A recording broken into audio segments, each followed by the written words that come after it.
जय हिंद एवरीवन। मैं समीर चौधरी यूपीएससी हिंदी पे आपका स्वागत करता हूं। तो आप लोगों ने जो बेसिकली करंट अफेयर सीरीज है वो आप फॉलो कर रहे होंगे, ऐसी मैं उम्मीद करता हूं। ऑलरेडी जो है करंट अफेयर सीरीज में 6 लेक्चर्स हो चुके हैं मेरे, ठीक है। तो जो भी उन लेक्चर्स को कवर नहीं किए हैं तो उनसे मैं रिक्वेस्ट करता हूं कि एक बार जो है पुराने लेक्चर्स कवर कर लीजिएगा। और ये सीरीज चलता रहेगा और इसमें सारे करंट अफेयर्स जो है पिछले 1 साल के मैगजीन का मैं कवर कराऊंगा। ऐसा मैंने प्रॉमिस किया है। और साथ साथ मैंने एक और इनिशिएटिव लिया है कि जो पहला टॉपिक होगा करंट अफेयर का, उसमें मैं प्रीलिम्स स्पेसिफिक टॉपिक रखूंगा। और प्रीलिम्स स्पेसिफिक जो भी इंपॉर्टेंट टॉपिक्स हैं जिससे क्वेश्चन आने के चांस ज़्यादा होते हैं, ऐसे टॉपिक्स को जो है मैं कवर करूंगा, ऐसे टॉपिक्स को मैं टारगेट करूंगा, ठीक है। तो लास्ट लेक्चर जो मैंने लिया था करंट अफेयर का, उसमें इकोनॉमी का लिया था और उसमें और भी टॉपिक्स जो हैं सितंबर मंथ के बचते हैं इकोनॉमी के, तो वो जो है आज हम लोग कवर करेंगे, ठीक है। और प्रीलिम्स स्पेसिफिक जो भी टॉपिक्स मैंने कवर किए हैं उसमें से जीआई टैग, इसके अलावा डिफेंस एक्सरसाइजेस और रामसर साइट।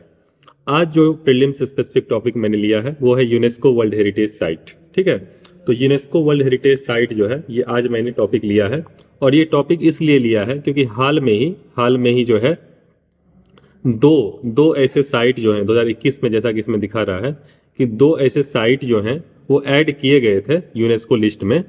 तो उससे क्वेश्चन पूछे जा सकते हैं, तो उसको लेके जो है बेसिकली मैंने ये आज इसमें ऐड किया है ये टॉपिक, ठीक है। तो इसमें जो पहला टॉपिक है, जो पहला साइट है वो है आपका रमप्पा, जो कि 39 साइट था, ठीक है। तो टोटल जो फिलहाल अभी यूनेस्को वर्ल्ड हेरिटेज साइट में जो टोटल इंडिया में टोटल साइट हो गए वो टोटल 40 साइट हो गए, टोटल 40 हो गए हैं। और इस 40 साइट में अगर हम लोग डिवीजन देखें तो कुल मिला के 32 साइट ऐसे हैं जो कि कल्चरल साइट हैं, ठीक है। 32 साइट ऐसे हैं जो कि कल्चरल हैं, 7 ऐसे हैं जो कि नेचुरल हैं। नेचुरल आप समझ सकते हैं, वो नेचुरल फॉरेस्ट हो सकते हैं। और इसके अलावा एक ऐसा है जो कि मिक्स्ड है, ठीक है। तो हम लोग देखते हैं। तो ये जो यूनेस्को वर्ल्ड हेरिटेज साइट जो बेसिकली होता है, ये बेसिकली यूनेस्को के अंतर्गत जो है इसकी लिस्टिंग की जाती है, ठीक है। और ये 1971 1972 के अंदर जो है ये एक ट्रिटी हुई थी कि भाई जो भी दुनिया में इस तरह के साइट हैं इनको अपने को प्रोटेक्ट करना है। सभी कंट्रीज ने ये डिसाइड किया कि इस तरह की जो भी इंपॉर्टेंट साइट्स हैं, चाहे कि वो जो है नेचुरल साइट्स हो सकती हैं या कल्चरल साइट हो सकती हैं, जिसको प्रोटेक्ट करना है भविष्य के लिए, ताकि कोई भी जो है उसको तोड़ फोड़ नहीं कर सके या उसका बेसिकली एक्सप्लॉयटेशन नहीं कर सके, ठीक है। तो उसको लेके कदम उठाया गया था। और ऐसी लिस्टिंग में इंडिया की 40 साइट जो है बेसिकली उनकी लिस्टिंग की गई है, ठीक। तो उसकी लिस्ट जो है यहाँ पे मैंने ऐड किया है। तो जो 39 साइट है, ऑलरेडी 38 साइट्स पहले थी। जो 39 साइट है वो है आपका रमप्पा टेम्पल, ये रुद्रेश्वर टेम्पल भी इसका नाम है। तो रमप्पा टेम्पल बेसिकली इसको ऐड किया गया था, तो इसके बारे में मैं थोड़ा सा आपको बता दे रहा हूँ। तो रमप्पा टेम्पल जो है इसको रुद्रेश्वर टेम्पल भी कहते हैं। और इसका जो प्लेस है, जो स्टेट है वो है तेलंगाना। तो तेलंगाना के अंतर्गत जो है ये साइट आता है, ठीक है। तो ये जो टेम्पल है ये बिल्ट हुआ था 1213 AD मतलब लगभग 900 साल पहले जो है, लगभग 900 साल पहले ये टेम्पल बना था। और ककटिया डायनेस्टी, जब आप लोग हिस्ट्री पढ़ते होंगे तो आपको ये डायनेस्टी का नाम आता होगा, ककटिया डायनेस्टी, जो कि जनरली आंध्र प्रदेश रीजन के आसपास जो भी एरिया है उसको रूल किया था इस डायनेस्टी ने इस समय। तो ककटिया डायनेस्टी जो है बेसिकली इसी के एक राजा थे, जो किंग थे, उनका नाम था गणपति देव। जो राजा का नाम था गणपति देव। तो गणपति देव जो थे वो राजा थे, उन्हीं के बेसिकली जनरल थे, जैसे सभी राजा के जनरल होते थे, आर्मी जनरल होते थे, उसी तरह से जो है इनके जनरल थे, उनका नाम था रिचार्ला रुद्रा। तो गणपति देव जो राजा थे उनके जनरल का नाम था रिचार्ला रुद्रा, ठीक है। तो इनके बेसिकली कहने पर, इनके निर्देश पे जो है ये टेम्पल बनाया गया था। और चूंकि इनके नाम में भी रुद्र आ रहा है तो इसलिए बेसिकली जो है ये रुद्रेश्वर टेम्पल जो है इसको कहा गया, ककटिया रुद्रेश्वर, ठीक है।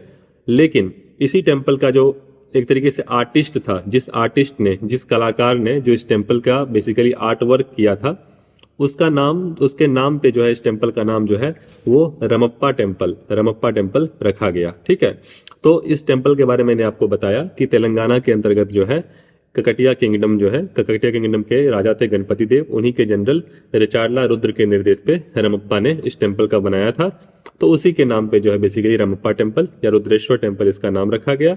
और इसको एज अ 39 साइट, चूंकि 38 साइट ऑलरेडी जो थे वो यूनेस्को वर्ल्ड हेरिटेज लिस्ट में इंडिया के थे, तो ये जो है 39वां ऐसा साइट बना। और इसके अलावा जो नेक्स्ट साइट, इसके अलावा मैं बताता हूँ इस टेम्पल की जो खासियत है, नेक्स्ट वाले पे भी हम लोग बाद में आएंगे। तो इस जो रुद्रेश्वर टेम्पल है, जो रमप्पा टेम्पल है, इसकी एक खासियत है कि ये स्टार शेप्ड प्लेटफॉर्म पे है। मतलब कोई भी टेम्पल आप देखेंगे साउथ में, उसका एक प्लेटफॉर्म होता है। जैसे हम लोग के घर में फाउंडेशन होता है ना, जो हम लोग का घर बनता है उसके नीचे फाउंडेशन होता है, उसके ऊपर फिर बिल्डिंग खड़ी होती है। तो सिमिलरली जो नीचे इनका प्लेटफॉर्म होता है, प्लेटफॉर्म जनरली जो जमीन होती है, जो जमीन का लेवल होता है उससे थोड़ी हाइट पे प्लेटफॉर्म होता है, 4 फीट 5 फीट के बेसिकली हाइट पे एक प्लेटफॉर्म होता है। और उस प्लेटफॉर्म से टेम्पल की जो वॉल है, जो टेम्पल की दीवार है वो ऊपर जाती है। ठीक है, तो ये आपसे शेप जनरली पूछा जा सकता है कि इसका शेप क्या है। रेक्टेंगुलर शेप है, जैसे कोई भी टेम्पल का हो सकता है जो प्लेटफॉर्म नीचे जो है सर्कुलर हो सकता है, सर्किल के शेप में हो सकता है, या रेक्टेंगुलर हो सकता है। ठीक है, या मान लीजिए कि कुछ पेंटागन टाइप हो सकता है, ये पेंटागन है। ठीक है, या ऑक्टागन हो सकता है, ऑक्टागन भी हो सकता है। ठीक है, ऑक्टागन भी हो सकता है, तो या हेक्सागन भी हो सकता है। तो किसी भी टेम्पल का बेसिकली जो एक प्लेटफॉर्म है उसका एक शेप होता है, तो ये स्टार शेप है। इसका जो शेप है वो क्या है, स्टार शेप। मतलब स्टार के शेप में जो है इसका एक प्लेटफॉर्म बनाया गया। और जो सबसे खास बात इस टेम्पल की है वो है सैंड बॉक्स टेक्निक। जो सैंड बॉक्स टेक्निक है उसके तहत जो है इसका निर्माण किया गया है। अब ये सैंड बॉक्स टेक्निक क्या है sir? Sand box technique basically जो इसका फाउंडेशन है उसमें जो है हम लोग इसे फाउंडेशन, जब हम लोग एक्सकेवेट करते हैं, कोई भी बिल्डिंग बनती है उसके नीचे फाउंडेशन जो है वो एक्सकेवेट करते हैं। हम लोग मिट्टी निकालते हैं, फिर नीचे जो है सरिया बांध के उसमें क्या करते हैं, हम लोग कास्टिंग करते हैं। सीमेंट और जो कंक्रीट होती है, सीमेंट सैंड और जो एक तरीके से मटेरियल होता है, जो ब्लास्ट होता है, जो गिट्टी होता है, उसको बेसिकली क्या करते हैं हम लोग, कास्ट करते हैं। और उसके बाद उसके ऊपर से जो है वॉल जो है ऊपर जाती है, तो एक तरीके से फाउंडेशन बनता है। तो इनके जो फाउंडेशन में था उसमें क्या किया गया, सैंड और लाइम मतलब चूना, सैंड और लाइम को मिक्स किया गया और उससे इनका जो है फाउंडेशन फिल किया गया, उससे इसके फाउंडेशन को फिल किया गया। ठीक है, ऐसा किया क्यों गया? ऐसा इसलिए किया गया कि जो अर्थक्वेक आएगा, जैसे आप लोग ज्योग्राफी में पढ़ते होंगे कि जो अर्थक्वेक होता है, मान लीजिए ये जमीन का लेवल है, ये बेसिकली आपका क्रस्ट है। ठीक है, मान लीजिए अर्थक्वेक का सेंटर ये है, आप लोग पढ़ते होंगे ज्योग्राफी में, अर्थक्वेक जहां से इनिशिएट होता है उसको फोकस कहते हैं या हाइपो सेंटर कहते हैं। ऐसा आप लोग पढ़ते होंगे कि फोकस कहते हैं या हाइपो सेंटर कहते हैं। ठीक है, और ये अर्थक्वेक मान लीजिए कि ऐसे इसकी वेव्स सर्कुलेट हुई, ऐसी इसकी वेव्स आगे बढ़ी और धरती पर ऐसे पहुंची ऊपर तक। ठीक है, तो इस पॉइंट को हम लोग क्या कहते हैं, एपी सेंटर कहते हैं। ऐसा आप लोग ज्योग्राफी में पढ़ते होंगे कि जहां से स्टार्ट होती है उसको फोकस या हाइपो सेंटर कहते हैं, और जो उसी के ऊपर जो पॉइंट होता है उसको क्या कहते हैं, एपी सेंटर कहते हैं। ऐसा आप लोग पढ़ते होंगे। तो एक स्टडी किया गया कि अगर अर्थक्वेक वेव की मूवमेंट अगर नीचे ग्राउंड से होती है, तो अगर यहाँ सैंड हम लोग फिल कर दें, ऐसे सोचिए इनके पास हजारों साल पहले इनके पास ऐसी इंजीनियरिंग टेक्निक थी या इंजीनियरिंग नॉलेज था इनके पास कि अगर यहाँ पे हम लोग अगर सैंड फिल कर दें तो ये अर्थक्वेक वेव्स ऊपर आ रही हैं, अर्थक्वेक वेव्स ऊपर की तरफ आ रही हैं, उस वेव्स को ये सैंड जो है वो एब्जॉर्ब कर लेंगी, सैंड एब्जॉर्ब कर लेगी। तो उसके ऊपर जो भी इमारत बनी हुई है, मान लीजिए ये टेम्पल बना हुआ है, तो इस टेम्पल की जो वॉल है या पिलर्स जो भी हैं, उस पे जो है अर्थक्वेक के वेव का असर नहीं पड़ेगा। आपको समझ में आ रहा है? तो इस तरह की एडवांस टेक्निक जहाँ पे फाउंडेशन में सैंड और लाइम का यूज करके, ताकि भविष्य में अर्थक्वेक आए तो उसका असर जो है वो बिल्डिंग पे ना पड़े, तो ये टेक्निक ये लोग जानते थे। तो रमप्पा टेम्पल के बारे में मैंने आपको बताया कि यहाँ पे सैंड बॉक्स टेक्निक का यूज किया गया है और स्टार शेप में जो है ये बेसिकली इसका प्लेटफॉर्म है। तो इसके बारे में हम लोगों ने इसलिए चर्चा किया क्योंकि इसका बेसिकली 39 साइट में इसको ऐड किया गया है। ठीक है, अब आते हैं जो 40th साइट है, मतलब 40वें स्थान पे जो ऐड किया गया है वो धोलवीरा। ठीक है, तो धोलवीरा भी जो है ये साइट भी इंपॉर्टेंट है क्योंकि ये हड़प्पन साइट है। ठीक है, ये हड़प्पन साइट है, जो इंडस वैली सिविलाइजेशन आप लोग पढ़ते होंगे हिस्ट्री में, तो उसमें हड़प्पन साइट जो है उसमें से जो आप लोग धोलवीरा पढ़ते होंगे, इसके अलावा आप लोग लोथल पढ़ते होंगे। ठीक है, तो ऐसे राखीगढ़ी पढ़ते होंगे, तो ऐसे कई इंपॉर्टेंट साइट्स आप लोग पढ़ते होंगे। तो धोलवीरा साइट को ऐड किया गया है। तो धोलवीरा के बारे में हम लोग देखते हैं, ये इंडस वैली सिविलाइजेशन का एक तरीके से साइट है और ये अर्बन सेटलमेंट था। मतलब उस समय हजारों साल पहले जो शहरी क्षेत्र था वो धोलवीरा था, अर्बन सेटलमेंट था। ठीक है, ये एक तरीके से अर्बन सेटलमेंट था। ठीक, लेकिन ये डिस्कवर किसके द्वारा हुआ था?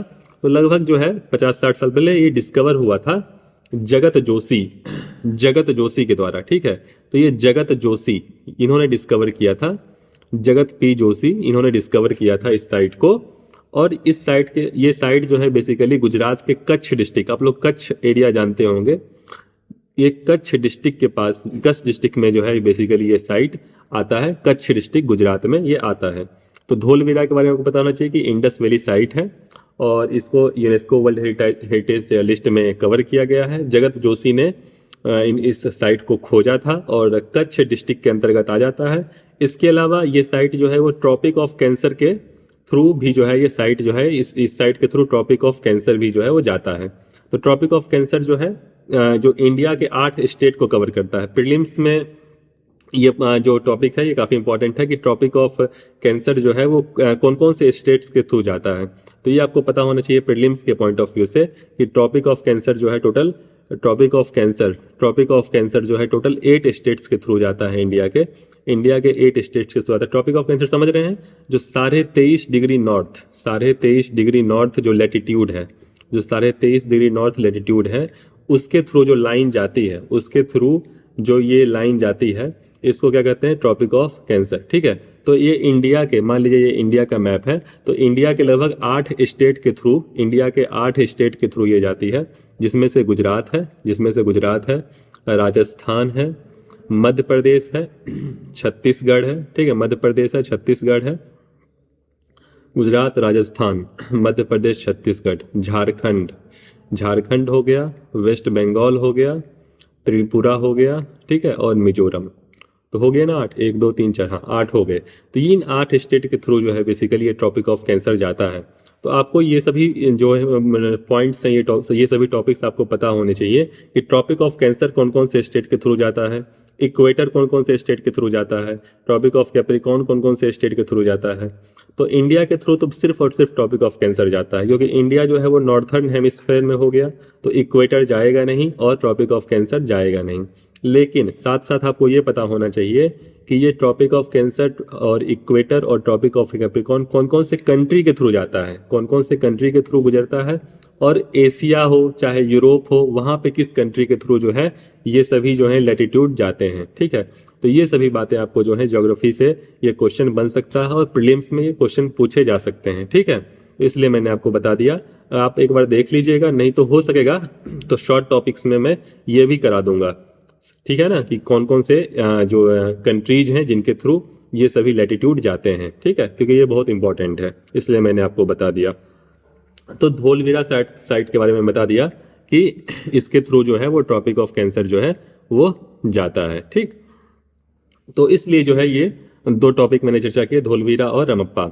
और उसके अलावा जो है ये सभी साइट्स जो है एक तरीके से आपके एग्जाम के पॉइंट ऑफ व्यू से इंपॉर्टेंट है। यूनेस्को, चूंकि यूनेस्को की लिस्टिंग होती है और यूनेस्को एक बहुत ही इंपॉर्टेंट संस्था है, ग्लोबल एजुकेशन मॉनिटरिंग रिपोर्ट ये भी यूनेस्को निकालती है, यूनाइटेड नेशन की संस्था है, 1945 में एस्टेब्लिश हुई थी, इसका हेडक्वार्टर पेरिस है। ठीक है, तो ये सभी आपको चीज़ें पता होनी चाहिए। ठीक है, कि इसके अलावा यूनेस्को का MAB प्रोग्राम है, मैन एंड बायोस्फीयर रिजर्व, तो कौन कौन से बायोस्फीयर रिजर्व इसमें हैं। इसके अलावा intangible cultural heritage, intangible cultural heritage, तो ये मैं कवर करूंगा, कौन कौन से कल्चरल हेरिटेज जो है इंटेंजिबल वो कवर होते हैं इंडिया से, तो वो तो मैं कवर करूंगा। लेकिन खास साथ यूनेस्को कौन कौन से रिपोर्ट निकालती है वो भी आपको पता होने चाहिए। और अगर आप नहीं कवर कर पाएंगे तो फिर मैं रिपोर्ट्स भी कवर करूंगा, सारी इंपॉर्टेंट एजेंसी जो रिपोर्ट निकालती है। तो ये टोटल 39 साइट्स हैं, जिसमें से कल्चरल जो हैं वो टोटल 32 हैं। ठीक है, इसके अलावा जो मिक्स है उसमें कंचनजंगा है। कंचनजंगा जो है नेशनल पार्क ये सिक्किम में है, ठीक है। तो ये जो है वो मिक्स है, ठीक है। इसके अलावा जो 32 है वो कल्चरल है, और इसके अलावा 7 साइट, टोटल 7 साइट जो है वो नेचुरल हैं। ये देख रहे हैं आप, ये नेचुरल साइट है, 7 नेचुरल साइट है, जिसमें से काजीरंगा नेशनल पार्क है Assam, Keoladeo Rajasthan, Manas Wild Life Sanctuary Assam, Nanda Devi Uttarakhand and Sundarban West Bengal, Western Ghat इन सभी स्टेट्स को कवर करता है, और Great Himalaya National Park Himachal Pradesh, ठीक है। तो अब नेक्स्ट टॉपिक पे हम लोग आते हैं। तो प्रीलिम्स स्पेसिफिक टॉपिक में आज हम लोगों ने किया कि जो ये 2 इंपॉर्टेंट साइट्स हैं यूनेस्को वर्ल्ड हेरिटेज साइट में, इस लिस्ट में हमने चर्चा किया, ठीक है।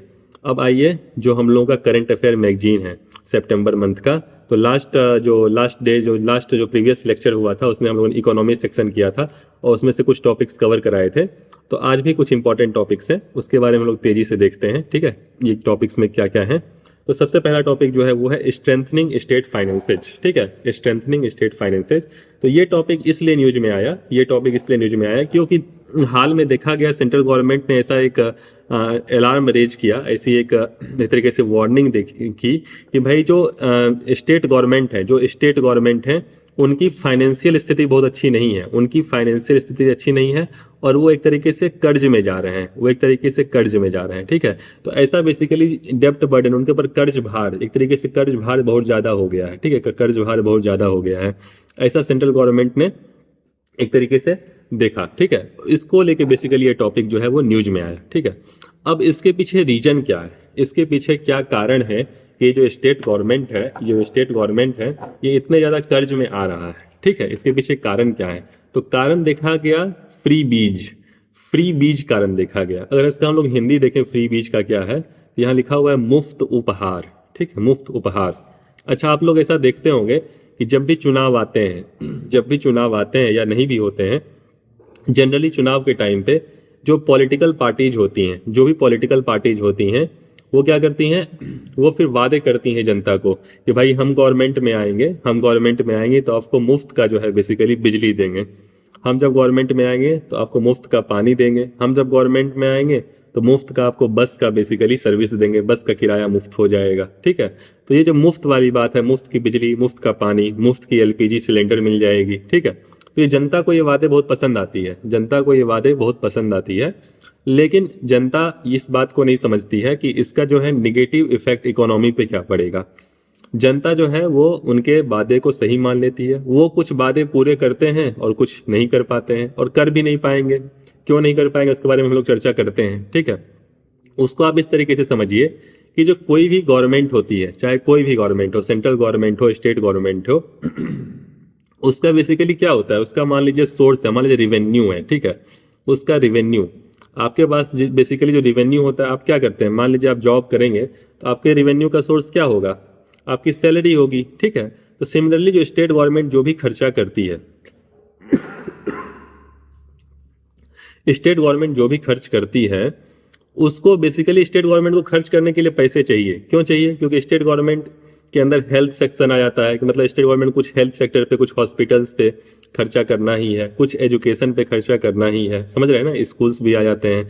इसके अलावा स्टेट गवर्नमेंट को कुछ जॉब्स भी क्रिएट करने हैं, कुछ जॉब्स भी देने हैं ना, ठीक है। इसके अलावा स्टेट गवर्नमेंट को कुछ रोड भी बनाने हो सकते हैं। तो बेसिकली क्या है कि स्टेट गवर्नमेंट को के खर्च हैं कुछ वेलफेयर ऐसी स्कीम्स, जिसमें सेंट्रली स्पॉन्सर स्कीम जो भी होती हैं उसमें 60-40 का रेशियो होता है जनरली, जिसमें 60% सेंट्रल गवर्नमेंट देती है, 40% स्टेट गवर्नमेंट देती है। तो स्टेट गवर्नमेंट के खर्चे फिक्स हैं। स्टेट गवर्नमेंट को हेल्थ, एजुकेशन, जॉब क्रिएशन, मतलब लोगों को एम्प्लॉयमेंट देना, इन सभी चीज़ों पे खर्चे करने हैं। लेकिन स्टेट गवर्नमेंट की रेवेन्यू तो एक तरीके से फिक्स है, कुछ टैक्स आ रहे हैं, ठीक है, कुछ टैक्स रिवेन्यू है, चाहे कुछ नॉन टैक्स रिवेन्यू है, ठीक है, कुछ नॉन टैक्स रिवेन्यू है। इसके अलावा मान लीजिए कुछ ग्रांट हैं, ग्रांट मतलब जो सेंट्रल गवर्नमेंट स्टेट गवर्नमेंट को कुछ पैसे देती है, कुछ ऐसे स्पेशल स्टेट्स भी हैं जिनको ज़्यादा पैसे मिलते हैं। तो ऐसे में जैसे आप लोग पढ़ते होंगे पॉलिटी में, स्टैच्यूटरी ग्रांट होता है और इसके अलावा डिस्क्रिशनरी ग्रांट होता है, ठीक है। डिस्क्रिशनरी ग्रांट होता है, ये आर्टिकल 275 के अंतर्गत आ जाता है। स्टेचुरी ग्रांट ये शायद 282 में आता है, ठीक है। तो ये सभी ग्रांट के अंदर आ जाते हैं, ठीक है। और इसके अलावा टैक्स और नॉन टैक्स रेवेन्यू, तो ये टैक्स जो आते हैं, नॉन टैक्स या ग्रांट, ये सभी स्टेट गवर्नमेंट के रेवेन्यू के सोर्स होते हैं एक तरीके से, ठीक है। तो स्टेट गवर्नमेंट का रेवेन्यू फिक्स है कि मुझे कुछ ऐसे पैसे जो टैक्स के थ्रू आने हैं। लेकिन अगर स्टेट गवर्नमेंट अपना पैसा हेल्थ में लगाना चाहती है, लोगों के जो राज्य के लोग जो लोग हैं उनके हेल्थ में, उनके एजुकेशन में, चाहे उनको एम्प्लॉयमेंट देने में, रोजगार देने में, ठीक है, इन सभी सेक्टर्स में स्टेट गवर्नमेंट को पैसे खर्च करने हैं। लेकिन अगर इन सभी सेक्टर में पैसे खर्च करने की जगह पे मान लीजिए ये प्रायोरिटी सेक्टर है जहां पे उनको खर्च करने हैं, इन सभी की जगह पे वो कस्मे वादे जो उन्होंने कर दिए कि हम लोगों के कर्ज माफ कर देंगे, हम किसानों के कर्ज माफ कर देंगे, हम मुफ्त की बिजली दे देंगे, जो कि आवश्यक नहीं था, जो कि वादे आवश्यक नहीं थे, लेकिन चुनाव जीतने के चक्कर में ऐसे वादे कर दिए, तो जिसकी वजह से क्या होता है, उनके उनके रेवेन्यू पे एक तरीके से डेब्ट आ जाता है, कर्ज भार आ जाता है, उनके रेवेन्यू डेफिसिट हो जाता है। समझ रहे हैं ना, जहां खर्चे करने चाहिए थे वहां पे किया नहीं, और जहां नहीं करने चाहिए थे वहां पे बेसिकली क्या कर दिया कि वादे किए थे उसको निभाने के चक्कर में जो है क्या हो गया, एक तरीके से डेब्ट बर्डन आ गया, कर्ज भार आ गया, ठीक है।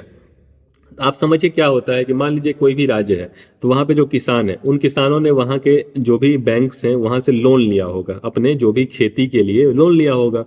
अब वो लोन का अमाउंट इतना हो गया, मान लीजिए करोड़ों की संख्या में किसान है, थोड़ा थोड़ा भी लोन लिया होगा तो वो लोन जो है करोड़ों में चला जाता है, 20,000 30,000 करोड़ इतना लोन चला जाता है, इतनी अमाउंट में लोन चला जाता है, ठीक है। तो एक समय पे आता है कि बैंक के ऊपर लोन का वो हो जाता है, और फिर क्या होता है कि गवर्नमेंट आती है और चुनाव जीतने के चक्कर में वादे कर देती है कि हम गवर्नमेंट में आएंगे तो आपका जो है सारा का सारा लोन हम माफ कर देंगे।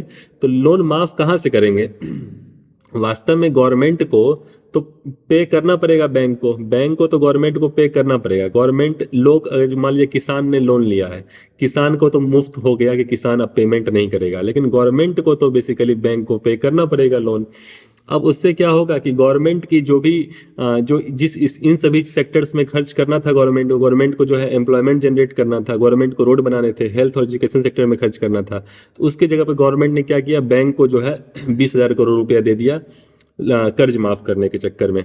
तो क्या हुआ, गवर्नमेंट के एक तरीके से रिवेन्यू पे भार हो गया, गवर्नमेंट के रिवेन्यू पे भार हो गया, गवर्नमेंट एक तरीके से क्या हो गया, जहां पे खर्च नहीं कर सके, फिर गवर्नमेंट क्या करेगी, फिर गवर्नमेंट किसी से लोन लेने जाएगी, तो ये एक तरीके से जो है स्टेट गवर्नमेंट के रिवेन्यू पे एक तरीके से निगेटिव इंपैक्ट डाल रहा है, एक तरीके से गलत प्रभाव डाल रहा है।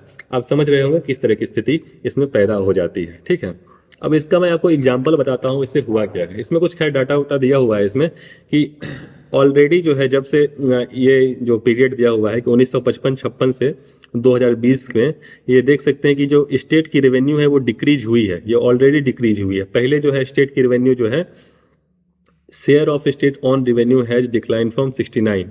तो जो रेवेन्यू टोटल रेवेन्यू होती थी उसमें से पहले 69% जो है वो स्टेट रेवेन्यू होती थी।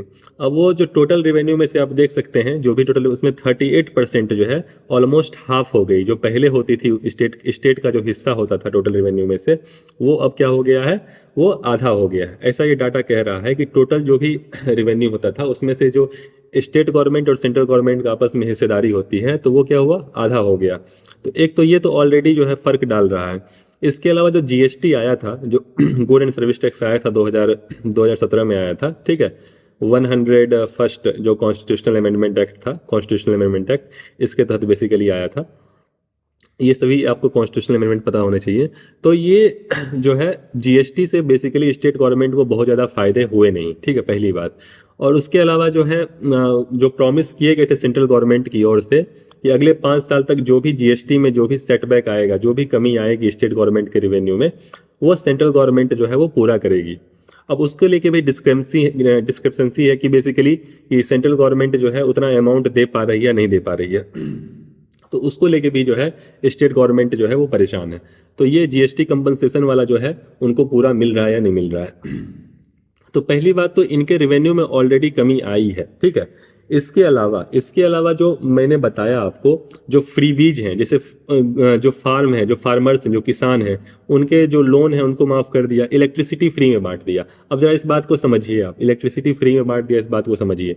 मान लीजिए आपके घर में बिजली सप्लाई हो रहा है और आपके जैसे करोड़ों लोगों के घर में, एक उत्तर प्रदेश की जनसंख्या मान लीजिए 25-30 करोड़ है, मान लीजिए, ठीक है। तो 25 करोड़ जहां यहाँ की जनसंख्या है, और यहाँ पे हर एक घर में जो है बिजली सप्लाई हो रहा है, हर एक घर में बिजली सप्लाई हो रहा है। और आम लोग जो हैं सभी यहाँ पे, जैसे हम आपके हमारे आपके जैसे जो आम लोग हैं, ठीक है, हमारे आपके जैसे आम लोग हैं, और जो हैं गवर्नमेंट ने वादा कर दिया कि भाई हम आएंगे तो सभी की बिजली माफ कर देंगे, जो पुराने बिल से माफ कर देंगे। हम लोग खुश हो जाएंगे कि भाई बिजली माफ हो जाएगी। तो इससे बेसिकली स्टेट एक्सचेंज में बहुत फर्क पड़ेगा। आपके घर में जो बिजली आ रही है, आपके घर में जो बिजली आ रही है, वो तो कोई कंपनी दे रही है ना, वो कोई डिस्ट्रीब्यूटिंग कंपनी दे रही है, कोई डिस्कॉम, आप लोग डिस्कॉम वर्ड सुनते होंगे, कोई डिस्ट्रीब्यूटिंग कंपनी दे रही है। तो आपके घर में जो डिस्कॉम बिजली दे रही है, और गवर्नमेंट ने जो है हमारी बिजली माफ कर दी, गवर्नमेंट ने हमारी तो बिजली माफ कर दी, बिजली का बिल माफ कर दिया, लेकिन गवर्नमेंट को डिस्कॉम्स को तो पे करना पड़ेगा। गवर्नमेंट को हजारों करोड़ जो है फिर वो डिस्कॉम्स को पे करने पड़ेंगे। जो कंपनी आपको बिजली दे रही है उसको बेसिकली, वो तो पावर सप्लाई दे रहा है, यहाँ से पावर जनरेशन में इसके पैसे लग रहे हैं इस कंपनी के, वो तो अपना पैसा लेके रहेगी। तो एक तरीके से क्या है, गवर्नमेंट ने वादा कर दिया कि हम बिजली माफ कर देंगे, लेकिन इस चक्कर में जो है गवर्नमेंट के ठीक ठाक पैसे जो हैं इन सभी स्कीम्स में जो वादे होते हैं उनको पूरे करने में लग जाते हैं। तो यहाँ पे कुछ एग्जाम्पल्स दिए हुए हैं। इसके अलावा मैं स्टेट्स पे भी आता हूँ, जिन स्टेट्स में बेसिकली इस तरह के वादे किए जाते हैं, और कुछ आंकड़े भी मैं आपको बताता हूँ। अभी हाल में कुछ ऐसे जो कंट्रीज हैं, जैसे श्रीलंका में आपने सुना होगा बहुत बुरी हालत हुई, वहाँ के प्राइम मिनिस्टर, प्रेसिडेंट बेसिकली वहाँ से भाग गए, ठीक है, और वहाँ के लोग जो हैं वो सड़क पे आ गए। तो इसके पीछे श्रीलंका का बेसिकली इकोनॉमिक कंडीशन जो है वो उसके पीछे कारण है, उसके पीछे श्रीलंका का इकोनॉमिक कंडीशन है। जब ये श्रीलंका में जब भी ये स्थिति आई थी, तो यहाँ के जो भी जो उच्च पदों पे जो अधिकारी हैं, उन्होंने प्राइम मिनिस्टर को ये सलाह दिया कि भाई यहाँ पे जो भी स्टेट गवर्नमेंट इस तरह की इनिशिएटिव ले रही है या इस तरह के वादे कर रहे हैं, उनको आप लोग रोकिए कि इस तरह का ना करें। और सुप्रीम कोर्ट भी जो है इसमें संज्ञान ले रही है कि इस तरह के जो है जो फ्री बीज वाला जो भी वादे कर दिए जाते हैं लोगों से कि हम सब कुछ फ्री में देंगे, उसका आगे जाके स्टेट रिवेन्यू पे बहुत ज़्यादा निगेटिव इम्पैक्ट पड़ेगा, ठीक है। तो श्रीलंका में जो ये हुआ उसके पीछे यहाँ की जो पॉपुलिस्ट स्कीम थी, यहाँ पे भी वादे किए जाते थे गवर्नमेंट की ओर से कि हम आएंगे तो ये कर देंगे, वो कर देंगे। एक तो ये रीजन था कि यहाँ की जो पॉपुलिस्ट स्कीम थी, यहाँ की जो बेसिकली जो फ्री वाला जो कॉन्सेप्ट था वो था, पहली बात। दूसरी बात, ऑर्गेनिक फार्मिंग के नाम पे श्रीलंका में, ऑर्गेनिक फार्मिंग के नाम पे श्रीलंका में बहुत ज़्यादा मतलब बकवास हुआ, और जितना मतलब एक तरीके से ये इकोनॉमी को बहुत तरीके से प्रभावित किया। कॉमर्शियल फार्मिंग की जगह पे ऑर्गेनिक फार्मिंग पे जोर दिया गया, जिससे कि वहाँ का जो है रिवेन्यू है वो काफ़ी ज़्यादा एक तरीके से डिक्लाइन किया, ठीक है, एक ये रीजन है। और ऐसे कई हैं, अपने पड़ोसी देश आप मान लीजिए पाकिस्तान है, तो पाकिस्तान के पास बेचारे के पास खाने के लिए पैसे हैं नहीं, यहाँ के लोगों को ध्यान रखने के लिए पैसे हैं नहीं, लेकिन चाइना पाकिस्तान इकोनॉमिक कॉरिडोर पे ठीक ठाक इसने खर्चा कर दिया है, ठीक है। तो अब इस तरह के प्रोजेक्ट्स जो हैं उनको अवॉइड किया जाना चाहिए, जहां आपके पास प्रायोरिटी है कि वहां के लोगों का जो बेसिक वेलफेयर स्कीम है, उनके जो स्कीम्स है उन पर ध्यान दिया जाए, ठीक है। और अब मैं इंडियन गवर्नमेंट, जो इंडिया के जो स्टेट्स है उनका मैं आपको एग्जांपल देता हूँ। जैसे कोई भी गवर्नमेंट है, उसके रेवेन्यू चाहे उसके जो एक तरीके से जो उसकी इकोनॉमी की हालत है, उसको हम लोग चेक करते हैं डेब्ट टू जीडीपी रेशियो से, डेब्ट टू जीडीपी रेशियो, डेब्ट टू जीडीपी रेशियो। अब डेब्ट जितना ज्यादा रहेगा, अब ध्यान से देखिएगा, डेब्ट जितना ज्यादा रहेगा उतना ज्यादा डेब्ट टू जीडीपी रेशियो क्या रहेगा, ज्यादा रहेगा। तो डेब्ट टू जीडीपी रेशियो जितना इंक्रीज करेगा, जितना बढ़ेगा, उतना इकोनॉमी के लिए समस्या है, ठीक है। तो जिस प्रकार से एक कंट्री के लिए डेब्ट टू जीडीपी रेशियो होता है, सिमिलरली जो स्टेट गवर्नमेंट होता है उसके लिए डेब्ट टू जीएसडीपी रेशियो होता है, ग्रॉस स्टेट डोमेस्टिक प्रोडक्ट, ठीक है। जो स्टेट गवर्नमेंट होता है उसके लिए ग्रॉस स्टेट डोमेस्टिक प्रोडक्ट, ठीक है। तो डेब्ट टू जीएसडीपी रेशियो। तो जनरली जो आरबीआई है उसने रिकमेंडेशन दिया कि डेब्ट टू जीएसडीपी रेशियो ये 20% से ज़्यादा नहीं होना चाहिए। डेब्ट टू जीएसडीपी रेशियो जो है ये 20% से ज़्यादा नहीं होना चाहिए। लेकिन कुछ ऐसे स्टेट हैं, जैसे मैं आपको पंजाब का एग्जांपल देता हूं, क्योंकि पंजाब की जब अभी सरकार आने वाली थी तो वहां पे वादे किए गए कि भाई फ्री की बिजली देंगे। तो यहाँ का डेब्ट टू जीएसडीपी रेशियो जो है, यहाँ का डेब्ट टू जीएसडीपी रेशियो जो है ये चला गया है अराउंड 53%। आप समझ सकते हैं ये 20% से कितना ज़्यादा है, ये 20% से कितना ज़्यादा है। ऐसी बात नहीं है, यूपी भी हमारा कोई बहुत अच्छे हालत में नहीं है, अपना यूपी जो है ये भी बहुत अच्छी हालत में नहीं है, क्योंकि यहाँ भी फ्री एलपीजी सिलेंडर, यहाँ भी फ्री एलपीजी सिलेंडर के वादे किए गए, ठीक है।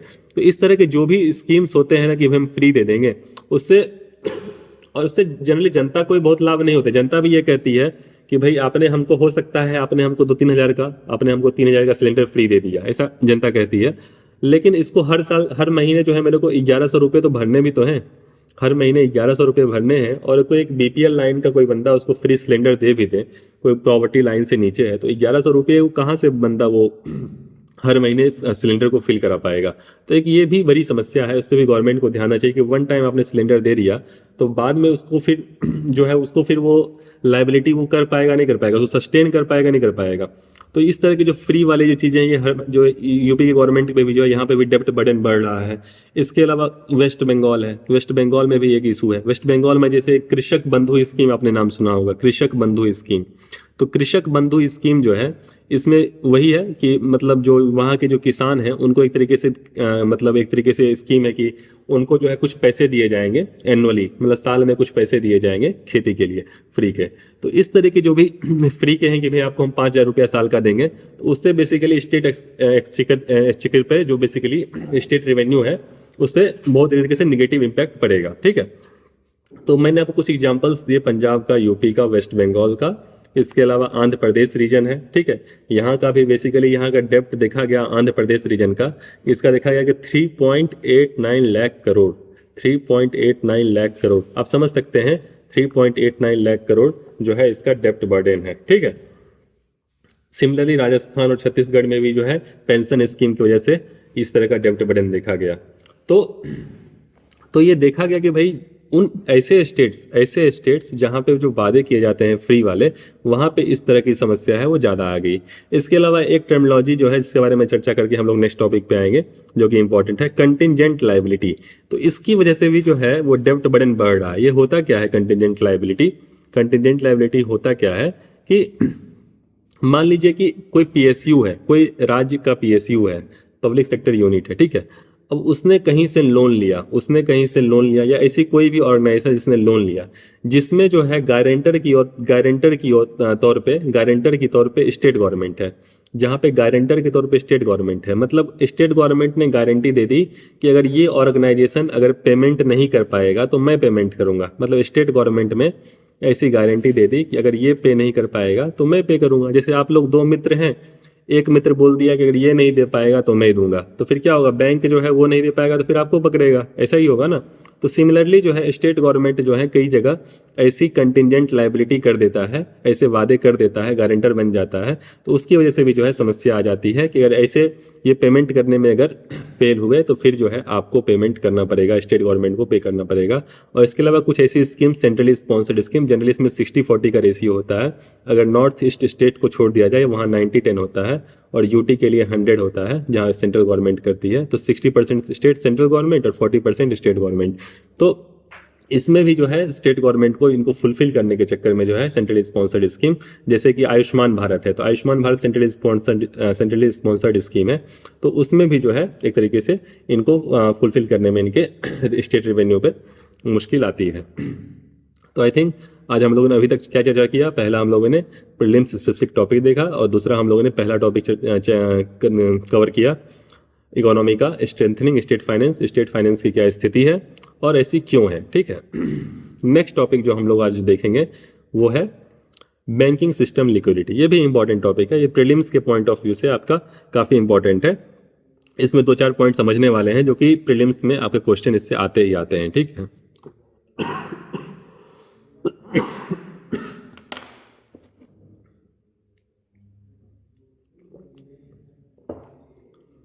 बैंकिंग सिस्टम लिक्विडिटी ये इसलिए न्यूज में आया कि हाल में सितंबर 2022 में जो बैंकिंग सिस्टम की लिक्विडिटी है वो डेफिसिट मोड में चली गई।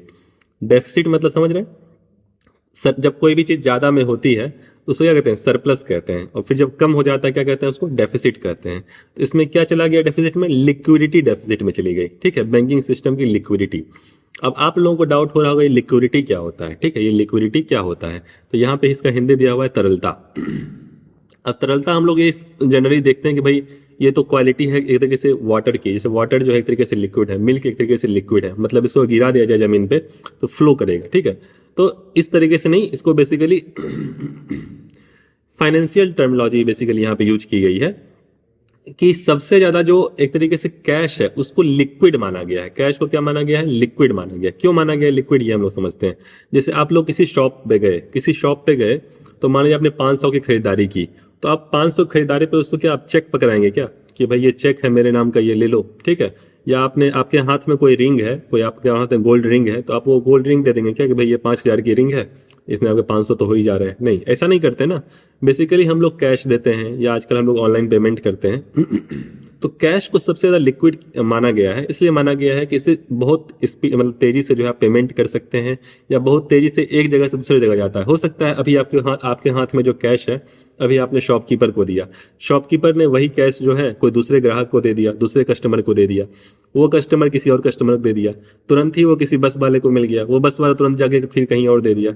सोच सकते हैं अभी हो सकता है अभी आपके पास जो 10 रुपये हैं, ये 10 रुपये हो सकता है कल के समय, मान लीजिए मैं गोरखपुर में हूं, तो कल के समय हो सकता है ये 10 रुपये लखनऊ पहुंच जाए। समझ सकते हैं कितनी तेजी से जो है ये कैश फ्लो करता है, कितनी तेजी से कैश फ्लो करता है। तो उस सेंस में जो है इसको लिक्विड कहा गया है, ठीक है? तो आप समझते हैं ये बैंकिंग सिस्टम लिक्विडिटी क्या है।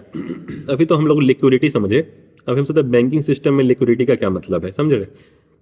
उससे पहले एक चीज समझिए कि आरबीआई जो है वो लिक्विडिटी एडजस्टमेंट फैसिलिटी के तहत, आरबीआई जो है आप लोग पढ़ते होंगे ये कि आरबीआई लिक्विडिटी एडजस्टमेंट फैसिलिटी के तहत, RBI LAF liquidity adjustment facility के तहत इन्फ्लेशन हो चाहे मॉनेटरी पॉलिसी हो, कंट्रोल करने की कोशिश करती है, ठीक है? अब ये होता क्या है? तो एलएएफ जो है एक तरीके से टूल है।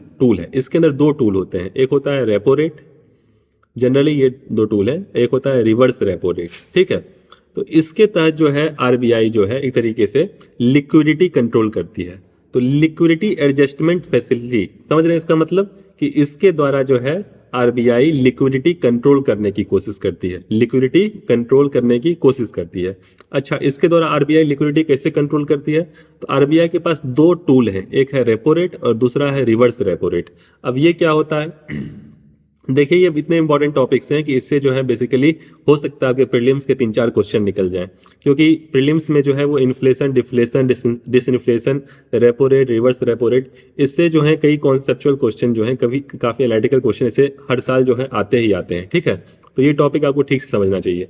तो जो रेपो रेट ये होता है कि भाई जिस इंटरेस्ट रेट पे जो है आरबीआई जो है आरबीआई गिव मनी या लोन कह लीजिए, RBI give money to bank.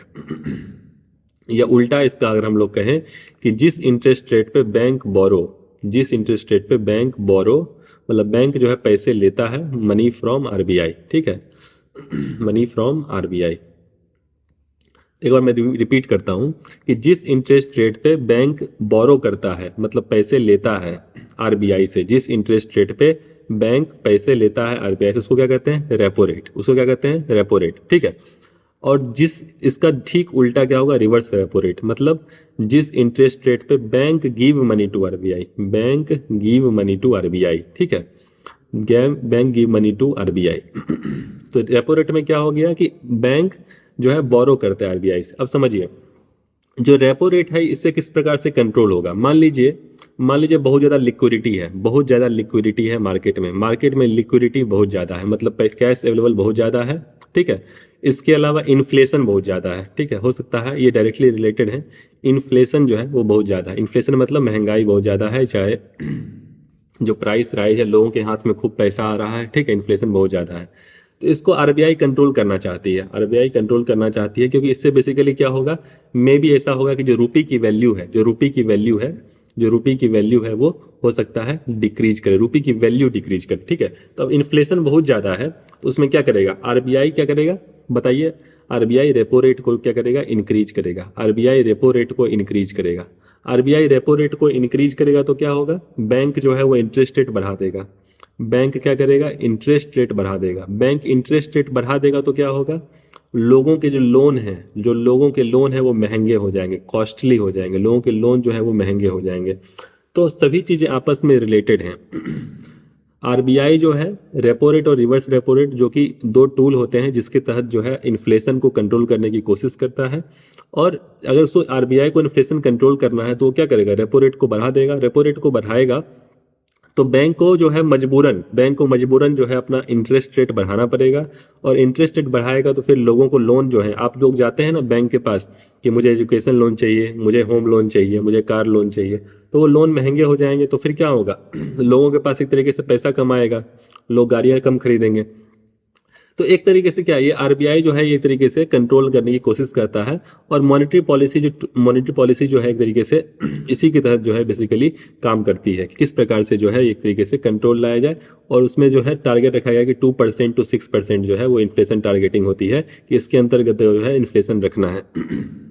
तो ये सभी चीज़ें आप लोग पढ़ते होंगे। तो यहाँ पे हम लोग जो हम लोग देख रहे हैं इसमें बेसिकली लिक्विडिटी एडजस्टमेंट फैसिलिटी यही है कि रेपो प्लस रिवर्स रेपो उसके तहत जो है वो कंट्रोल करता है। अब हम लोग ये देख रहे हैं लिक्विडिटी डेफिसिट क्या होता है। ठीक है, अब समझिए, ये तो आप लोग समझ गए होंगे repo rate reverse repo rate.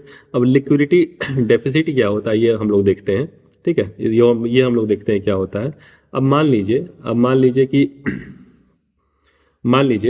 कि जो बैंक है इसने अपना पैसा, बैंक ने अपना पैसा जो है वो आरबीआई के पास रखा। बैंक ने अपना पैसा आरबीआई के पास रखा। अब बैंक आरबीआई के पास पैसा कब रखेगी, जब बैंक को जो है कुछ रिवर्स रेपो रेट मिलेगा।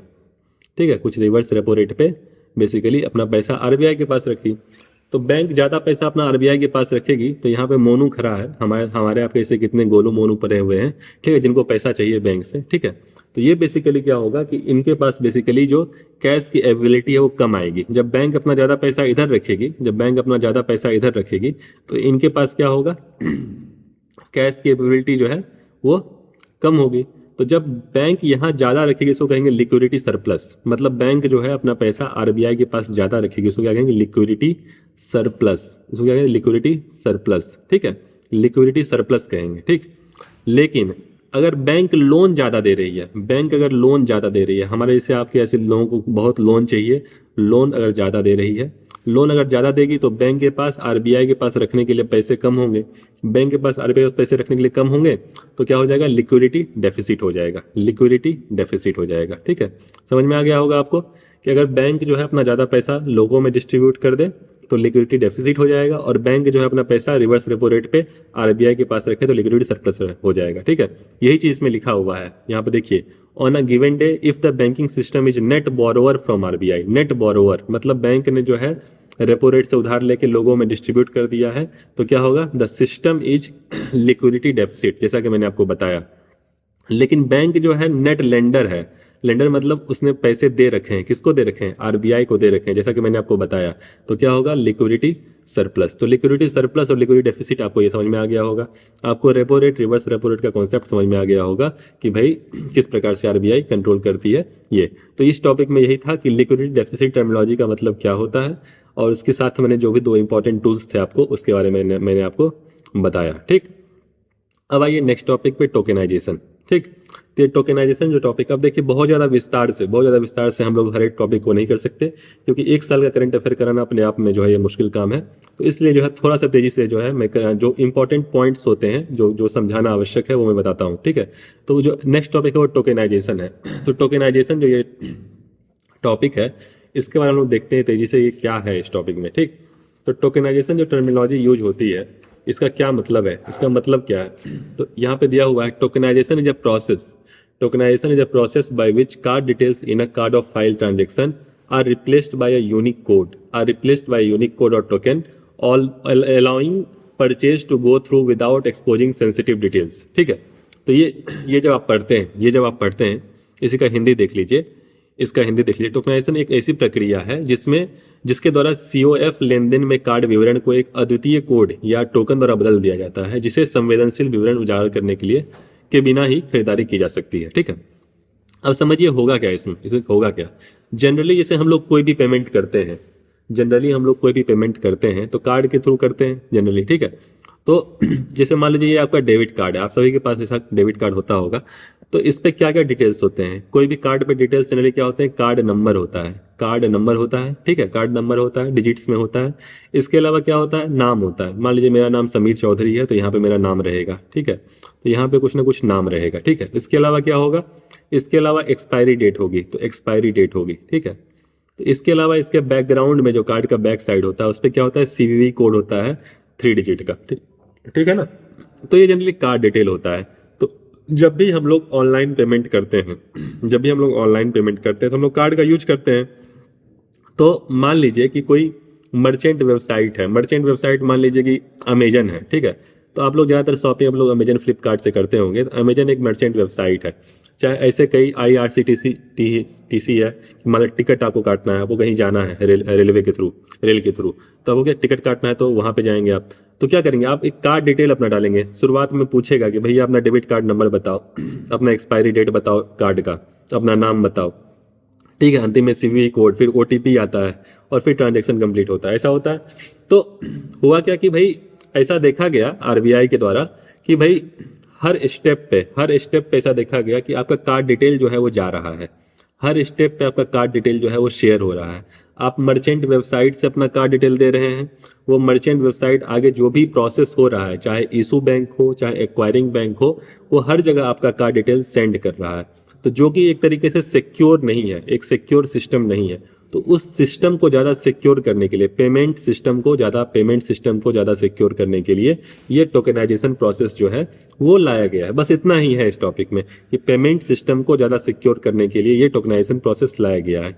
जनरली होता क्या है कि जब भी आप किसी भी वेबसाइट से पेमेंट करते हैं तो वो आपके कार्ड के डाटा को स्टोर कर लेता है। आपने ABCD किसी वेबसाइट से आपने पेमेंट किया होगा तो उसमें एक ऑप्शन आता होगा कि secure data for future transaction, ठीक है। तो वो आपके डाटा को स्टोर कर लेता है, जो कि सही नहीं है एक तरीके से। तो इसीलिए टोकनाइजेशन प्रोसेस अभी लाया गया है और कंपलसरी भी कर दिया जाएगा। तो धीरे धीरे जो है आप लोग भी जो है ये प्रोसेस से आप लोग गुजरेंगे। तो ये जो कार्ड, इसमें होगा क्या टोकनाइजेशन, ये समझते हैं। सबसे पहली बात इसमें होगा क्या कि मान लीजिए सबसे पहले आप गोलू है, ठीक है। वो गया किसी गोलू गया किसी पेमेंट करने के लिए किसी वेबसाइट पे, अमेजन पे गया। तो ये अमेजन जो है बेसिकली, अमेजन एक वेबसाइट है जिस पे पेमेंट करने के लिए गोलू गया, ठीक है। तो अमेजन वेबसाइट पे गोलू पेमेंट करने के लिए गया, तो कुछ मान लीजिए वहाँ पे कुछ शर्ट खरीदा, टी शर्ट खरीदा, ठीक है।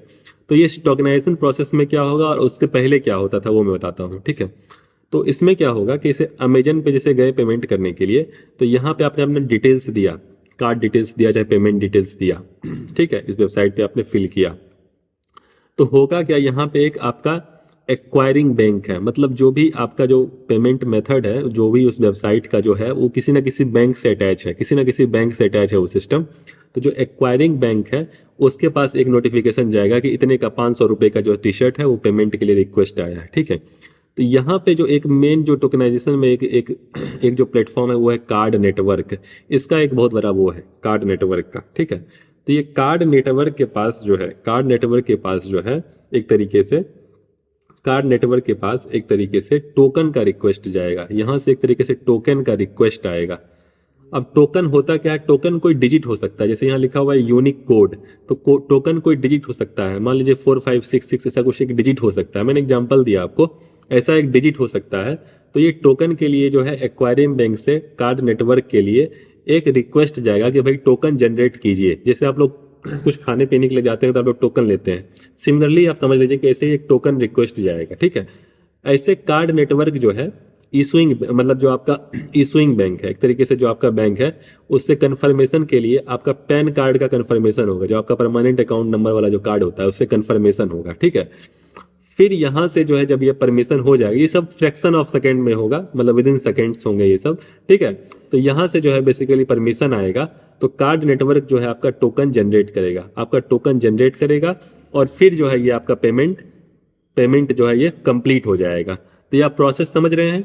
आपने पेमेंट के लिए रिक्वेस्ट किया, वहां से एक्वायरिंग बैंक के पास रिक्वेस्ट गया, फिर यहाँ से टोकन रिक्वेस्ट हुआ, तो टोकन रिक्वेस्ट हुआ, तो फिर वापस यहाँ से कंफर्मेशन हुआ, पेन कंफर्मेशन हुआ, और फिर वापस जो है टोकन जनरेट हुआ और पेमेंट जो है कंफर्म हो गया। तो ये एक प्रोसेस लाया गया है। पहले क्या होता था ये भी मैं बता देता हूँ। पहले बेसिकली होता था कि यहाँ से हो चाहे इस प्रोसेस में यहाँ से यहाँ जो भी हर एक प्रोसेस था वहाँ कार्ड डिटेल्स मांगता था। कार्ड डिटेल्स जो है वो शेयर होता था कि यहाँ भी बताया जाता था कार्ड डिटेल्स क्या है। आगे के जो भी इंटरफेस होते थे हर जगह कार्ड डिटेल्स देना पड़ता था। ठीक है, तो ये एक बेसिकली बदलाव किया गया है। इसमें होगा क्या कि जो भी आपके कार्ड्स हैं, मान लीजिए आपके पास दो तीन कार्ड्स हैं, जरूरी नहीं है एक ही कार्ड सभी के पास हो, दो तीन कार्ड्स होते हैं जनरली। तो आपको सभी कार्ड के लिए एक वेबसाइट पे, किसी एक वेबसाइट पे बेसिकली उसको टोकनाइजेशन प्रोसेस से गुजरना पड़ेगा। टोकनाइजेशन प्रोसेस मतलब हर कार्ड के लिए जो है एक टोकनाइजेशन प्रोसेस से गुजरना पड़ेगा, पहली बात। दूसरी बात, हो सकता है कि आपको अलग अलग वेबसाइट पे जो है एक एक बार टोकनाइजेशन, मतलब अमेजन पे, मतलब मान लीजिए अमेजन पे आपने एक, आपके पास एक पीएनबी का कार्ड है, एक एसबीआई का कार्ड है, तो अमेजन पे आपके पास एक बार एसबीआई कार्ड के लिए आपको टोकनाइजेशन प्रोसेस एक बार गुजरना पड़ेगा। ठीक है, ये एक बेसिकली जो है ये एक प्रोसेस है। तो ये हो सकता है फ्यूचर में जो है ये मैंडेटरी हो जाए। और इसके अलावा जो है इसलिए ये लाया गया है क्योंकि ये payment security, tokenization reduce the chance of fraud. तो आप समझ रहे हैं आजकल पेमेंट सिस्टम में किस तरीके से बेसिकली फ्रॉड होने लगे हैं। तो इस तरीके से आपके कार्ड के इंफॉर्मेशन को सिक्योर करने के लिए और पेमेंट सिस्टम को ज़्यादा रोबस्ट और सिक्योर बनाने के लिए ये लाया गया है। और एक तरीके से फास्ट पेमेंट होगा और किसी भी तरीके का डाटा ब्रीच, आपके डाटा को जो है सिक्योर किया जाएगा। और हाल ही में आप लोग देखें कि जो एम्स का सॉफ्टवेयर है, जो एम्स दिल्ली है, उसका सॉफ्टवेयर किस तरीके से हैक कर लिया गया और रैंसम अमाउंट, रैंसम समझते हैं, कुछ पैसे डिमांड किए जा रहे थे। तो समझ रहे हैं ऑनलाइन सिस्टम के साथ एक तरीके से जो लोगों को सुविधा होती है उसके साथ कुछ सिक्योरिटी जो इशू आते हैं उसका भी ध्यान रखा जाना चाहिए। तो ये टोकनाइजेशन आप समझ गए होंगे कि जो पेमेंट सिस्टम है उसको सिक्योर करने के लिए कार्ड डिटेल को ना शेयर करना पड़े और कुछ टोकन जनरेशन के थ्रू जो है वो पेमेंट कर दिया जाए, वो बेसिकली इस सिस्टम में लॉन्च किया गया है। ठीक, लास्ट टॉपिक जो आज हम लोग का कवर करेंगे वो है ह्यूमन डेवलपमेंट रिपोर्ट। ठीक है, ये आज हम लोग का लास्ट टॉपिक होगा। उसके बाद हम लोग को एक लेक्चर और जो है कवर करना पड़ेगा इकोनॉमी पे, तो फिर इकोनॉमी जो है सितंबर मंथ का हो जाएगा। ठीक, तो ह्यूमन डेवलपमेंट रिपोर्ट जो है ये हाल में ही रिलीज हुआ था, जिसका थीम भी आप देख सकते हैं, अनसर्टेन टाइम्स अनसर्टेन्ड लाइफ्स। ठीक है, तो ये 2021-22 का हुआ था। और इसमें इंडिया की जो रैंकिंग है, वो कोई बहुत अच्छी नहीं रही। इंडिया की रैंकिंग 132वीं 132वीं रैंक इंडिया की रही। और लास्ट टाइम से जो है बेसिकली डिक्लाइन हुआ, मतलब नीचे रैंकिंग आई, गिरावट आई है। ठीक है, लास्ट टाइम से जो है रैंकिंग में गिरावट आई है। और देख सकते हैं कि जो पड़ोसी देश हैं वो हम लोगों से जो बेसिकली कितनी अच्छी रैंकिंग पे है। श्रीलंका की रैंकिंग, चाइना की रैंकिंग, बांग्लादेश और भूटान, सभी की रैंकिंग जो है इंडिया से बेहतर है। और मान लीजिए कि कोई ये कहे कि भाई हाँ श्रीलंका का पॉपुलेशन कम है, चाहे भूटान का पॉपुलेशन कम है, ऐसी बात नहीं है। चाइना का पॉपुलेशन जो है वो इंडिया के बराबर ही है, फिर भी चाइना की रैंकिंग जो है वो इंडिया से काफ़ी अच्छी है। ठीक है, तो इंडिया की जो स्थिति है वो काफ़ी अच्छी नहीं है, बहुत ही ज़्यादा खराब है। तो उसके पीछे कुछ हम लोग चर्चा कर लेते हैं कि ये रिपोर्ट है क्या। तो जो ह्यूमन डेवलपमेंट रिपोर्ट है इसके बारे में आप लोग ये समझिए कि इसमें डेवलपमेंट के पैरामीटर्स पे जो कंट्रीज हैं, जो देश हैं, उनकी रैंकिंग की जाती है कि कौन सी कंट्री ज़्यादा डेवलप्ड है, कौन सी कंट्री कम डेवलप्ड है। तो उसकी बेसिकली पैरामीटर पे इसकी रैंकिंग की जाती है।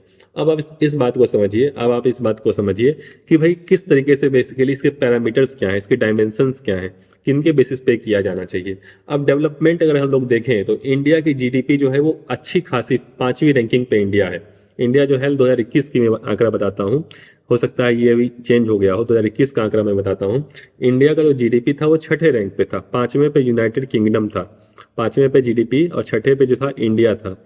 इंडिया की जो जीडीपी की वैल्यू थी वो 3173 इतने बिलियन डॉलर थी, इतने बिलियन डॉलर। ठीक है, और जो यूके था इसकी जो जीडीपी की वैल्यू थी वो 3186 इतने बिलियन डॉलर थी। और फर्स्ट रैंकिंग पे यूनाइटेड स्टेट था जिसकी जीडीपी की वैल्यू 23,000 बिलियन डॉलर थी। ठीक है, तो मैं ये समझाने की कोशिश कर रहा हूं कि सिर्फ और सिर्फ जीडीपी, जीडीपी क्या होता है, total value of goods and services in an geography, मतलब एक देश के अंदर या एक ज्योग्राफी में जो टोटल वैल्यू ऑफ गुड्स और सर्विसेज हैं एक साल की, उसको जीडीपी कहते हैं। तो जीडीपी की वैल्यू तो इंडिया की अच्छी है, कोई दिक्कत नहीं है। ठीक है, इंडिया 5वीं 6ठी रैंकिंग पे है, लेकिन इसका क्या मतलब है, इंडिया डेवलप्ड है क्या, नहीं डेवलप्ड है। देख रहे हैं डेवलपमेंट में कितना रैंकिंग है इंडिया का, ह्यूमन डेवलपमेंट में 132 रैंकिंग है। ठीक है, लेकिन यहाँ पे क्या है, 5वीं 6ठी रैंकिंग पे है।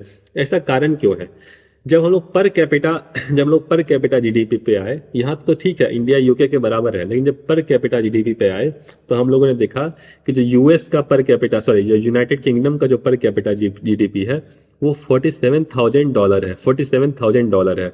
और इंडिया का जो पर कैपिटा जीडीपी है वो लगभग $2,200 है, $2,200। तो अब आप यहाँ से देख सकते हैं, ये डिफरेंस आप देख सकते हैं कि यहाँ पे $47,000 है और यहाँ पे $2,200 है। समझ रहे हैं ना, कितना लगभग लगभग 20 टाइम्स ज़्यादा है। तो पर कैपिटा की जब बात आती है, क्योंकि इंडिया का पॉपुलेशन बहुत ज़्यादा है, इंडिया का पॉपुलेशन बहुत ज़्यादा है, तो जब पर कैपिटा की बात आती है तो फिर कितनी पीछे इंडिया है, इस बात को आप लोग समझिएगा। ठीक है, तो हम लोग देखते हैं इस टॉपिक में है क्या है। तो इस टॉपिक में मैंने पहले आपको बताया कि इंडिया की रैंकिंग में बहुत ज़्यादा गिरावट, मतलब हाल में जो है गिरावट आई है और इंडिया की रैंकिंग काफ़ी पीछे है। ठीक है, अब हुआ क्या कि जब डेवलपमेंट पैरामीटर की जब बात आई तो 1990 में जो है ये रिपोर्ट रिलीज हुआ था, और उस समय दो इकोनॉमिस्ट थे इस समय। एक का नाम था महबूब उल हक और दूसरे अमर्त्य सेन। ठीक है, तो महबूब उल हक और अमर्त्य सेन। ठीक है, तो इन दोनों ने, इनका नाम आपको याद रखना है कि इन्होंने ही बेसिकली इसके पीछे अपना सोचा कि भाई कुछ ऐसा पैरामीटर हो।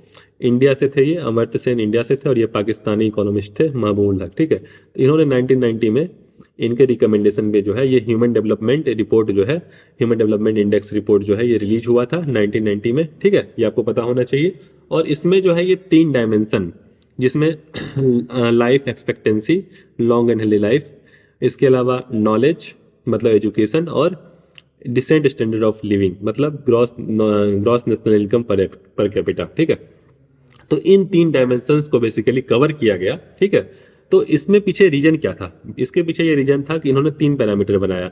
सबसे पहले कोई भी कंट्री कितना डेवलप्ड है उसमें उसका हेल्थ देखो, उसमें वहाँ जो लोग रहते हैं, करोड़ों लोग रहते हैं, उनका हेल्थ कैसा है, वहाँ जो बच्चे पढ़ते हैं उनका एजुकेशन स्टैंडर्ड क्या है, बच्चे ठीक ठाक पढ़ पाते हैं नहीं पढ़ पाते हैं। ठीक है, उनका बेसिकली एक बार जब बच्चा बड़ा हो जाता है, एक बार जब वो एडल्ट होता है, तो फिर उसकी एजुकेशन की स्थिति क्या है। इसके अलावा स्टैंडर्ड ऑफ लिविंग, अब मान लीजिए उसके पास मकान है या नहीं है, उसके पास मकान है या नहीं है, उसके पास पानी पीने की सुविधा है या नहीं है, समझ रहे हैं ना, उसके रहने की सुविधा है या नहीं है।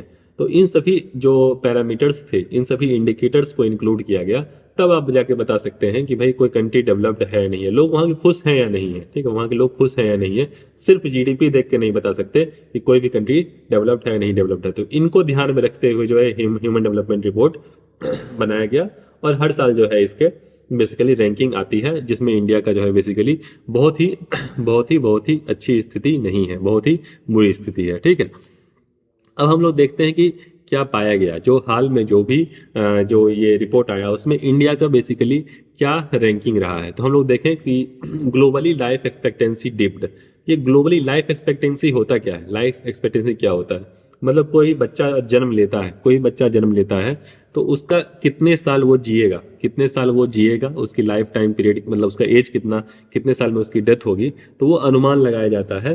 तो वो जो है डाउन हुआ, और इसके पीछे रीजन भी है क्योंकि कोविड टाइम चल रहा है। पिछला 20 और 21 जो रहा, ये 20 और 21 एक तरीके से ग्लोबल पेंडेमिक था, पूरे दुनिया भर में जो है इसकी वजह से काफ़ी संख्या में डेथ हुई लोगों की। आप लोगों के भी बेसिकली आसपास जो है रिलेटिव्स हो सकते हैं, फैमिली मेम्बर्स हो सकते हैं, उनकी आप डेथ हुई होगी। तो बहुत ही एक तरीके से बुरा समय रहा सभी के लिए। तो ये ग्लोबल पेंडेमिक था, तो उसका असर तो एक तरीके से हेल्थ पे और लाइफ एक्सपेक्टेंसी पे पड़ना ही था। तो एक तरीके से ह्यूमन डेवलपमेंट इंडेक्स पे भी इसका असर पड़ेगा। तो लाइफ एक्सपेक्टेंसी जो है वो कम हुई है। ये ग्लोबल आंकड़ा है कि 71.4 हो गया 72.8 से, लेकिन इंडिया का आंकड़ा और ज़्यादा खराब है। यहाँ 69.7 से क्या हो गया 67.2 हो गया, मतलब 2.5 ईयर की एक तरीके से लैग हो गया। ठीक है, तो ये लाइफ एक्सपेक्टेंसी अगर पूछा जाए इंडिया का कितना है फिलहाल 67.2 है। ठीक है, 67.2 ईयर है। मतलब कोई व्यक्ति जो है उसका अनुमानित एज जो है 67.2 साल जो है वो बचेगा, मतलब उसकी लाइफ होगी। इसके अलावा एक्सपेक्टेड ईयर ऑफ स्कूलिंग देखा गया, तो आप देख सकते हैं यहाँ डाटा दिया हुआ है 11.9 ईयर है। ठीक है, यहाँ पे दिया हुआ है कि जो ह्यूमन डेवलपमेंट वैल्यू है, इंडिया की ह्यूमन डेवलपमेंट वैल्यू है, ये भी आप डाटा जो है याद रख सकते हैं कि इंडिया के ह्यूमन डेवलपमेंट वैल्यू जो है वो 0.633 हो गया है रिसेंट में, 0.645 से ये गिरावट आई है। तो जिसकी वजह से जो है इंडिया की रैंकिंग जो है वो डिक्रीज हुई है। इसके अलावा कोविड के अलावा भी जो है रसियन यूक्रेन वॉर, जो 2022 है, 2022 के फेब 2022 के मेरे ख्याल से फेब में ये वॉर स्टार्ट हुआ था और अभी भी जो है ये वॉर चल ही रहा है। तो एक तरीके से समझ सकते हैं कि इतने लंबे समय पर कोई ग्लोबली वॉर चले तो उसमें इंडिया का कुछ डिप्लोमेटिक पॉइंट ऑफ व्यू होता है और उसकी वजह से जो है इंडिया की इकोनॉमी पे भी फर्क पड़ेगा, ठीक है, और ग्लोबली ये सभी कंट्रीज पे फर्क पड़ता है। तो फिर उसके जो है गवर्नमेंट की स्कीम्स हो या गवर्नमेंट के जो भी जो एक तरीके से इकोनॉमी है उस पर फर्क पड़ता है। तो ये ह्यूमन डेवलपमेंट रिपोर्ट में सभी कुछ आ जाते हैं। और इसके अलावा इंडिया की जो रैंकिंग है वो मैंने बताया कि इंडिया की रैंकिंग जो है उसमें एक तरीके से काफ़ी गिरावट आई है और जो है लाइफ एक्सपेक्टेंसी है उसमें जो है गिरावट आई है, 67.2 ईयर हो गया है। और जो इसमें बताने को है वो है कि पहला रैंकिंग जो आया है इस रिपोर्ट में, पहला रैंकिंग वो स्विट्जरलैंड का है। तो ये आपको पता होना चाहिए कि स्विट्जरलैंड जो है इसकी रैंकिंग जो है वो फर्स्ट रैंकिंग रही ह्यूमन डेवलपमेंट इंडेक्स रिपोर्ट में, ठीक है। और इसके अलावा एक जो टर्मिनोलॉजी यहाँ यूज की है, परचेजिंग पावर पैरिटी, तो ये टर्मिनोलॉजी यूज की गई है। इसका जनरली इकोनॉमी में आप लोग सुनते होंगे कि इसका क्या मतलब होता है कि कोई भी एक बास्केट ऑफ गुड है, मतलब कोई एक थैला है, उसमें मान लीजिए 5 सामान है, उसमें एक पैकेट दूध ले लिया है, उसमें कुछ बिस्किट का पैकेट ले लिया या कोई और सामान ले लिया, मान लीजिए एक आटा का पैकेट ले लिया।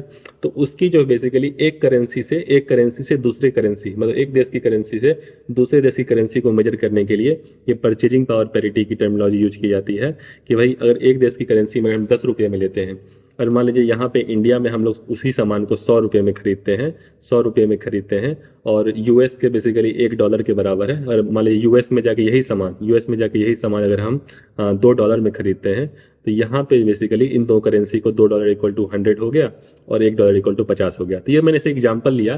खैर इंडिया का तो भाई $1 जो है वो भी इंडिया के 82 रुपीज के बराबर है, तो ये तो है ही। तो दो देश की करेंसी को मेजर करने के लिए एक बास्केट ऑफ गुड है तो उसका बेसिकली एक देश की करेंसी में कितने रुपए में खरीदा जा सकता है और दूसरे देश की करेंसी से कितने में खरीदा जा सकता है, उसके बेसिस पे दो करेंसी को आपस में मेजर किया जा सकता है, ठीक है। तो इस टॉपिक में ह्यूमन डेवलपमेंट इंडेक्स में हमने देखा कि इंडिया की रैंकिंग जो है उसमें गिरावट आई है।